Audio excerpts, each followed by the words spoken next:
Bonjour.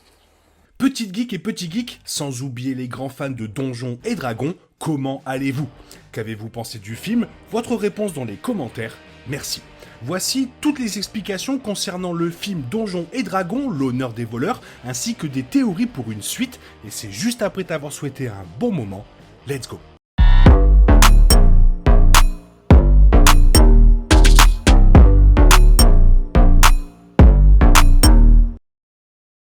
Le film Donjons et Dragons, l'honneur des voleurs, se termine sur un triomphe pour le groupe de héros, tout en laissant la place à d'autres aventures à venir.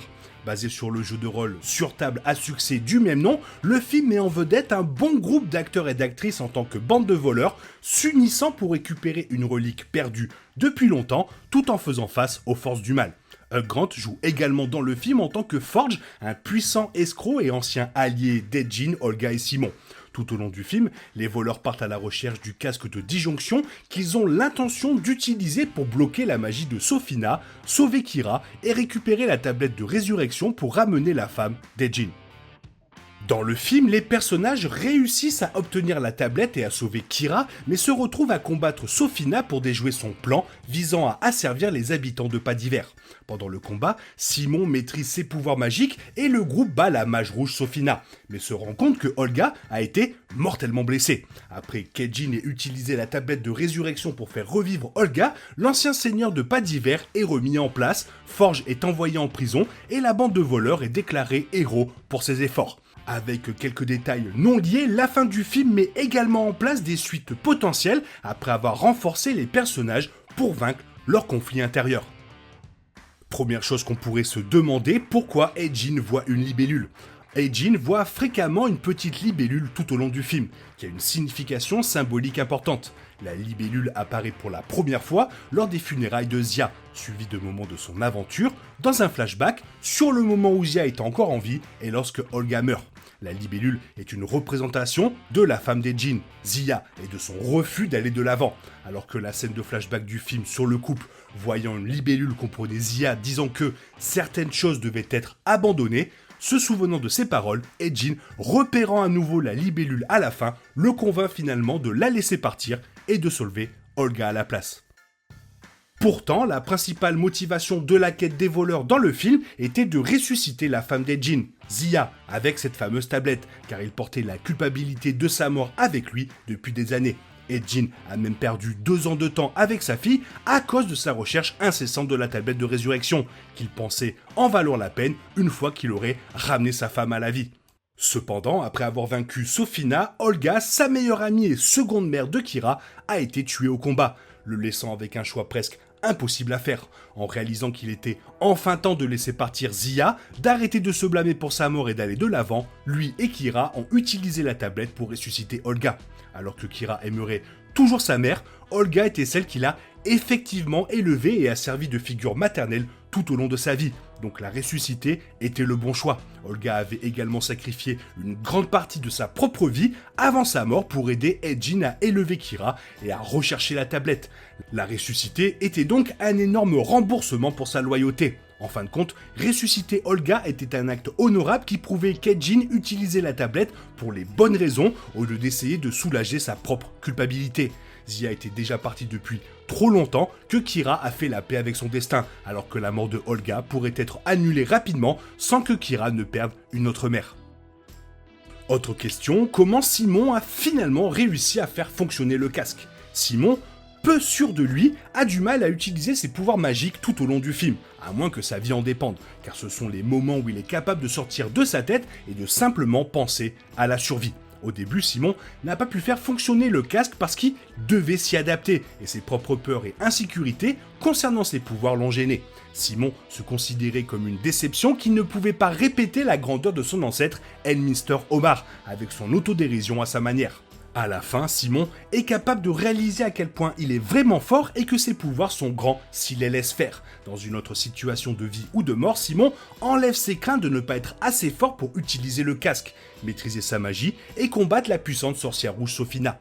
La seule chose qui se tenait entre Simon et la maîtrise de ses pouvoirs, c'était lui-même. Donc sa confiance à la fin du film lui permet d'être le grand sorcier qu'il s'est empêché de devenir auparavant. Et finalement, est-ce que Doric et Simon sont en couple à la fin du film? Simon a d'abord aidé à recruter la druide changeuse de forme Doric dans l'équipe de voleurs parce qu'il avait déjà eu un rendez-vous avec elle. Bien que le personnage parmi les voleurs ait toujours eu des sentiments pour elle pendant leur quête, semblable à la façon dont Simon a finalement pu maîtriser ses pouvoirs, sa capacité à enfin croire en lui-même et à gagner en confiance en soi a conduit Doric à finalement accepter un autre rendez-vous avec lui. Après avoir reconnu que l'estime de soi de Simon avait augmenté dans leur quête, Doric a été convaincu de lui permettre de la courtiser à nouveau, suggérant que les deux pourraient être en couple dans une suite de Donjons et Dragons. Maintenant passons à Forge. Peut-il revenir dans Donjons et Dragons 2 ? Après avoir révélé qu'il avait emprisonné le vrai seigneur de Pas d'Hiver, aidé la tentative d'une sorcière rouge de faire des esclaves zombies et tenté de voler les richesses de personnes fortunées en pariant sur les jeux qu'il héberge, le personnage de Hugh Grant, Forge, a été envoyé en prison. Il a été enfermé dans la même prison qui détenait Ejin et Olga au début du film, Forge tentant même de s'échapper de la même manière. Cependant, Forge devrait être coincé en prison pendant un certain temps, suggérant qu'il ne reviendra pas pour une suite de Donjons et Dragons en tant que méchant ou allié. Et la plus grosse question qui reste en suspens, c'est est-ce que les mages rouges sont-ils vaincus? Alors qu'Ejin, Olga, Simon, Doric et Kira ont vaincu Sophina avec succès dans leur bataille finale, la fin suggère qu'il y a encore des forces maléfiques encore plus puissantes dans l'ombre. Au-dessus de Sophina se trouve le puissant méchant sorcier rouge Zastam, qui avait supervisé sa tentative d'asservir plus de personnes après avoir précédemment détruit le thé. Les héros ont peut-être battu Sophina, mais Zastam travaille toujours dans l'ombre et est érigé en ennemi bien plus redoutable. En tant que tel, Ejin et les voleurs ont déjà le prochain méchant à éliminer dans une suite potentielle. Cependant, Paramount n'a pas encore confirmé si Donjons et Dragons 2 aura lieu. Et finalement, quelle est la vraie signification du film? Comme le titre l'indique, un thème important dans Donjons et Dragons est d'avoir l'honneur de ses méfaits. Les aventuriers sont peut-être des voleurs qui volent les riches, mais ils décident plutôt de rendre ces biens aux masses, ce qui en fait un groupe semblable à Robin des Bois à la fin du premier film. Le film met également en garde contre l'égoïsme et la cupidité, car l'équipe n'est récompensée que lorsqu'elle risque sa propre sécurité pour défendre les habitants de Sophina, ce qui signifiait perdre les trésors qu'ils auraient pu réclamer dans le navire. Forge est ensuite envoyé en prison sans rien montrer de ses plans avec Sophina, tandis que les voleurs émergent avec les richesses de l'épanouissement personnel, de la fierté et de la camaraderie. La signification de la fin prêche également que le pire ennemi de chacun est lui-même. Ejin était celui qui se tenait entre lui et le bonheur avec Kira et son chemin pour aller de l'avant, parce qu'il ne pouvait pas abandonner sa culpabilité pour la mort de Zia, sa poursuite acharnée de trouver la tablette de résurrection a créé une relation brisée avec sa fille et une incapacité à aller de l'avant. Ejin était tellement coincé dans le passé qu'il ne pouvait pas vivre dans le présent, sabotant ainsi ses relations avec ceux qui étaient encore en vie. Dans le film, Ejin a finalement pu trouver la paix une fois en utilisant la tablette pour sauver Olga au lieu de sa femme, ce qui a également aidé à guérir sa relation avec Kira. Et ça s'applique également à Simon. Il était la seule personne qui se tenait entre lui et son chemin pour devenir un grand sorcier. La pression de respecter son héritage familial et son doute constant de lui-même l'ont empêché d'être le magicien et la personne confiante et prospère qu'il aurait pu être. C'est pourquoi il est enfin capable de maîtriser ses pouvoirs en acquérant plus d'assurance. Cependant, le pouvoir du travail d'équipe et de l'amitié a également contribué au succès de la quête des héros, et donc aussi à la fin heureuse des personnages principaux dans ce film.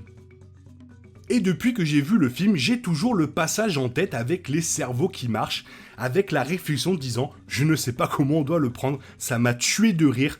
Bref, toi, qu'est-ce que tu as pensé du film ou d'autres choses en général? Fais-le moi savoir dans la zone commentaire, sinon il est temps pour toi de reprendre le cours normal de ta vie, et on se retrouve demain pour une nouvelle vidéo. Bisous bisous, bye bye.